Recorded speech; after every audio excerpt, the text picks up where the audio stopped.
ఖచ్చితంగా దాంట్లో డౌట్ లేదు. వాళ్ళు ఆడిస్తున్న వ్యక్తులతో కూడా మంగళగిరిలో మనం ఎవరు ఇన్వాల్వ్ అవ్వట్లేదు కదా, పిఠాపురంలో మరి ఇంకొకరు ఇన్వాల్వ్ అవ్వచ్చా? ఈ పరిస్థితి కూడా తీసుకొచ్చారు అంటే ఆయనకి వచ్చిన ఫీడ్బ్యాక్ కదా, ఆయనకి అన్నీ తెలుస్తాయి ప్రతిదీ, కానీ దేని మీద రెస్పాండ్ అవ్వాలి, ఎంత రెస్పాండ్ అవ్వాలి, ఎక్కడ రెస్పాండ్ అవ్వాలో చూసుకుంటాడు నాయకుడిగా. Yes please conclude. ఇప్పుడు మీరు అన్నది కరెక్టే, మంగళగిరిలో జనసేన నాయకుడు ఏదో చేశాడు అన్నది మనం ఎప్పుడు వినలే. అవును, మంగళగిరికి కూడా జనసేనకు ఇన్ఛార్జ్ ఉంటారు. అట్లాగే పిఠాపురంలో కూడా వర్మ గారు ఆయన ఉండాల్సిన హద్దులో ఆయన ఉంటే ఆయనకి ఈరోజు ఆ పరిస్థితి వచ్చేది కాదేమో. ఆయన అస్తిత్వాన్ని, ఆయన వ్యక్తిగత అస్తిత్వాన్ని కాపాడుకునే క్రమంలో కొంత ఆయన అయ్యాడు, ఆయన కొంత టెన్షన్ కు గురైపోయాడు. దాంతో పార్టీ కూడా ఆయన మీద క్రమశిక్షణ చర్య తీసుకుంది. ఇక్కడ వర్మ గారు ఒక కుసుంపుడికే కాదు, ఇప్పుడు నాకు వచ్చిందా ఏమైనా ప్రభుత్వంలో పోస్ట్ ఏమైనా నాకేమైనా వచ్చిందా? మేము ఎన్ని సంవత్సరాల నుంచి పని చేస్తున్నాం? మా పని ఏమైనా ఆపేసావా? లేదు మా పని ఏమైనా చేయటం మీద మేమేమన్నా భేషాలకు వెళ్తున్నావా, అలిగావా? లేదు. అంటే ఆ సిచ్యువేషన్ అప్రాప్రియేట్ టైంలో అప్రాప్రియేట్ సిచ్యువేషన్ లో ఎవరికి ఏ పదవులు వస్తాయో ఒకే పదవికి 100 మంది పోటీ ఉంటారు. ఆ పోటీలో కొన్నిసార్లు ఉండొచ్చు, ఉండకపోవచ్చు.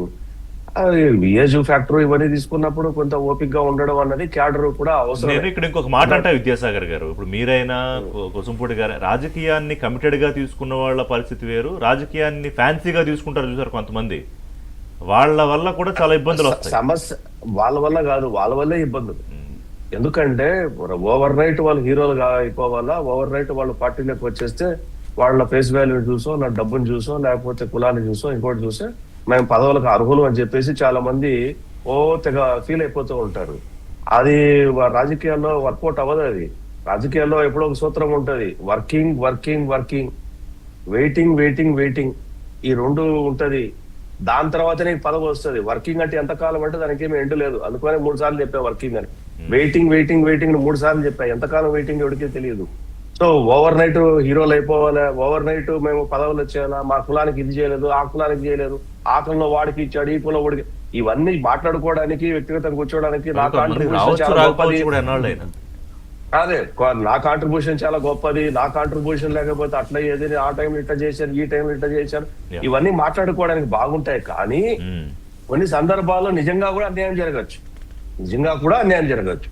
మీరు అన్నట్టు ఆ నిజంగా అన్యాయం జరిగినప్పుడు ఖచ్చితంగా ప్రజల నుంచి సానుభూతి ఆటోమేటిక్ గా వస్తుంది. అతనికి ఇచ్చి ఉండాలా, అతనికి లేకపోతే వాళ్ళకి ఇచ్చి ఉండాలా అనేది ఉంటుంటది. అయితే ఆ సందర్భాన్ని బట్టి జరుగుతూ ఉంటాయి. ఈ నిత్య అసంతృప్తి వాదులు కొంతమంది ఉంటారు, వాళ్ళు కూడా చాలా తీవ్రమైనటువంటి సమస్యలే. వాళ్ళకి ఎంత చేసినా ఏం చేయలేదని ఫీల్ అయిపోతా ఉంటారు. ఒకటి విద్యాసాగర్ గారు 2 ఏళ్ళు అయిపోతుంది కదా, ఇంకా ఈ అసంతృప్తిలో లేకపోతే ఇంకోటో ఉన్న వాళ్ళకో, పదవుల కోసం మాత్రమే పాకులాడే వాళ్ళకో, లేదా పదవులు అడ్డు పెట్టుకుని ఏదన్నా చేసే వాళ్ళకో, వాళ్ళందరికి కూడా నాయకత్వం చాలా స్ట్రిక్ట్ గా, అది తెలుగుదేశం నాయకత్వం అయినా జనసేన నాయకత్వం అయినా ఒక స్ట్రాంగ్ వార్నింగ్ అయితే ఇచ్చేసినట్టే కదా, మీరు ఇక మార్చుకోండి లేకపోతే మేము యాక్షన్ తీసుకోవాల్సి ఉంటుంది అని. సార్ డే 1 నుంచి కూడా పార్టీ, ఎనీ పొలిటికల్ పార్టీలో అదే విధానం ఉంటది. కాకపోతే ఇప్పుడు నిన్న పవన్ కళ్యాణ్ గారు మాట్లాడినా, లేకపోతే అంతకుముందు చంద్రబాబు నాయుడు గారు మాట్లాడినా, మీరు బయట మాట్లాడేటప్పుడు, మీడియాతో మాట్లాడేటప్పుడు చాలా జాగ్రత్తగా మాట్లాడాలా, మీరు ఏది పడితే మాట్లాడడానికి వీల్లేదు, ఎటు పడితే అటు బిహేవ్ చేయడానికి వీల్లేదు అనేది చాలా మంది, కొంతమంది ఎమ్మెల్యేల విషయాన్ని ఉదాహరిస్తూ వాళ్ళ గురించి చెప్పడంతో ఈ విషయం కూడా చెప్పారు.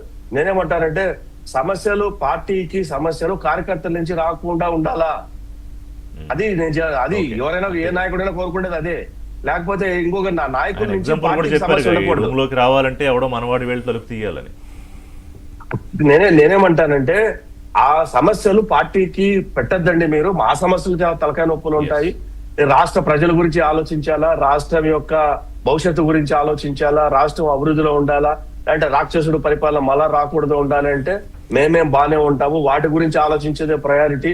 మీరు చిన్న చిన్న విషయాలకు వాటికి ఇటు గొడవ పడకూడదు అనేది అటు చంద్రబాబు నాయుడు గారు కానీ ఇటు పవన్ కళ్యాణ్ గారు చెప్తుంటూ వస్తున్నారు. కాకపోతే ఏంటంటే చాలా మంది ఏం చేస్తారంటే అన్నెసెసరీ ఇష్యూస్ ని చేసి హ్యాండిల్ చేస్తా ఉంటారు.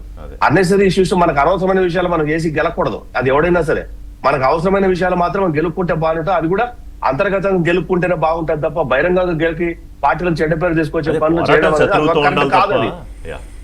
రైట్, చూద్దాం పవన్ కళ్యాణ్ గారి మెసేజ్ మరి జన సైనికులకి వేరే మహిళలకు ఎంతవరకు వెళ్ళింది, ముఖ్యంగా సోషల్ మీడియాలో శతజ్ఞ మీది అది శతజ్ఞ ఒకటి అంటే అందరూ కాదు కొంతమంది జనసేన ముసుగులో ఉన్న వాళ్ళు జనసేనకే కాదు నేను అంటున్నా, ఒక జనసేనకే కాదు ఆయన చెప్పింది, కూటమి పార్టీ నాయకుడుగా చెప్పినప్పుడు అది అందరికీ వర్తిస్తుంది. అందరికీ కూటమి పర్టికులర్ గా he is not specific, but he can take a call కదా. అంటే జనసేన విషయంలో ఆయన డెసిషన్ తీసుకోగలడు, ఎవరిని ఉంచాలో ఎవరిని పంపించాలో. పార్టీలు కూడా ఇండైరెక్ట్ గా చెప్పినట్టే కూటమిలో వాళ్ళందరికీ కూడా చూద్దాం సమస్య సృష్టించదు. ఒకసారి నాయకులతో మళ్ళీ చెప్పే సందర్భం వీళ్ళు తెచ్చుకుంటారా లేకపోతే ముందుకెళ్తారా చూద్దాం, మళ్ళీ మాట్లాడదాం. థ్యాంక్స్ వెరీ మచ్ అండి అశ్విల్ గారు.